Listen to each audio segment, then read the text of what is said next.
تم اتنی پریشان کیوں ہو؟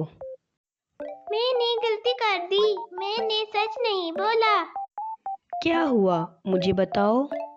میں نے مالی سے جھوٹ بولا تھا، اصل میں پھل میں نے توڑے تھے اور الزام کسی اور پر لگا دیا۔ دل بہت بھاری ہو گیا ہے، مجھے لگتا ہے جیسے ہر چیز مجھے ڈرا رہی ہے۔ نبی کریم خاتم النبیین صلی اللہ علیہ وآلہ وسلم نے ارشاد فرمایا، بلا شبہ سچ آدمی کو نیکی کی طرف بلاتا ہے اور نیکی انسان کو جنت کی طرف لے جاتی ہے، اور جھوٹ برائی کی طرف لے جاتا ہے اور برائی جہنم کی طرف پہنچا دیتی ہے۔ یہ جھوٹ کا اثر ہے۔ جھوٹ دل میں خوف ڈال دیتا ہے اور سچ دل میں سکون۔ کیا اللہ مجھے معاف کرے گا؟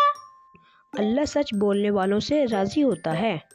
اگر مالی ناراض ہو گیا تو؟ اگر کوئی ناراض بھی ہو جائے مگر اللہ تم سے راضی ہو جائے، یہی اصل کامیابی ہے۔ جو اللہ کے لیے سچ بولتا ہے اللہ اسے مضبوط بنا دیتا ہے۔ میں اب سچ بول دوں گی، غلطی مان لینا ہی بہتر ہے۔ شاباش، سچ میں نور ہے اور جھوٹ میں اندھیرا۔ چلو میں تمہارے ساتھ ہوں۔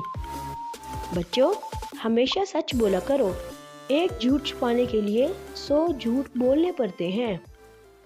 اگر آپ کو ہمارا ویڈیو پسند آئے تو سبسکرائب کریں اور بیل آئیکن دبانا نہ بھولیں تاکہ ہر نیا ویڈیو آپ تک فوراً پہنچے۔